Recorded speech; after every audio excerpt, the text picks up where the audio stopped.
Thank you, Paolo, for coming to the exhibition. I'm very happy. I was interesting mostly to ask you what you see when you see what is appearing in front of us. For me, when I see this, it reminds me when I was a kid or a child, that you had your home and then you close the shutters and then suddenly the beam of light comes. And for me, a whole universe appears, right? Yes. Certainly the first thought is my childhood when you play with light and you see this, and you see this world that was not visible. You didn't realize that it was there. Closer to my recent life, and that's why it fascinates me. We've been flying a mission to a comet, and a comet is surrounded exactly by this type of dust. And it reminds me, it just makes me think of our little probe 500 million kilometers from the Earth, which was living in a similar environment. Yeah? And it reminds me a bit, it makes this link between the childhood and my present.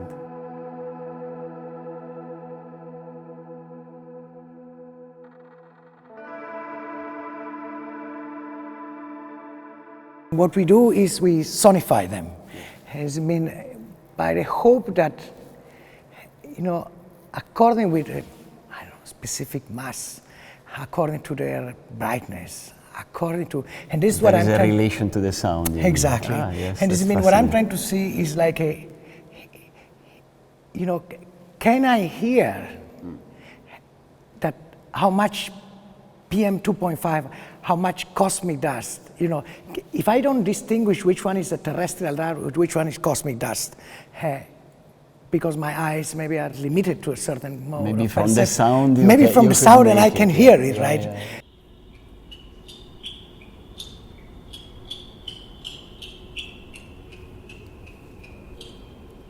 It's a very interesting thought, and the first thing that comes to my mind is if you record these sounds, you can make a spectral analysis of the sounds, and maybe by looking at the frequencies, like astronomy does with the frequency of the light, we do a spectral analysis and we identify their specific elements, like hydrogen or the various helium and so on, by these spikes. If there are specific movements, like for example large particles or small particles move in a different way, maybe you can find specific spikes, and that's at least a hint into the composition of the dust.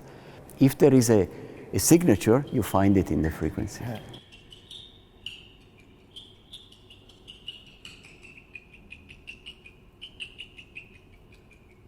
Sometimes people put objects into a wind tunnel and they put a lot of fog, right? And then you see the turbulence, and then you can define certain aerodynamics or certain objects. Yeah. In this case, it's much more precise. Let's put it that I put an object or put something here. With the smoke, it's a flat image and you don't have the level of precision of exactly see each particle moving around an object. Yeah. I think so, the level of precision that you could gain, and I don't know in which sense it might be any purpose or use in that direction, but I think so. It could be also something interesting of the interaction between certain fluid dynamics or whatever it might be there. I agree, and I think it's purely a matter of computational power. Fluid dynamics was invented because, after all, fluids are just made of particles. And fluid dynamics was invented because you want to describe a very large number of molecules in an easy way mathematically. So the fume, if you want, the smoke is a representation of this. You don't look at the individual particles, you look at the ensemble. Yeah? Exactly.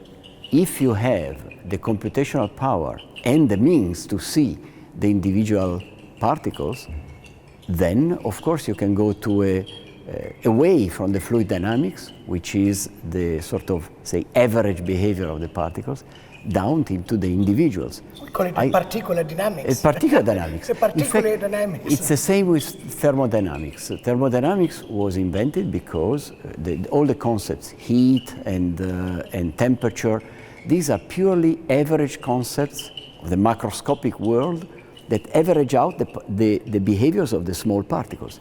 If we had the capability to look at the individual particles and to follow them, then we wouldn't need thermodynamics. Yeah? So your comparison of the mechanics of fluids is very relevant. Of course, you would need the capability to detect extremely small particles and the large numbers. But this is certainly a start. You would see the behavior of the large particles at least, and see what they actually individually do. This is very interesting.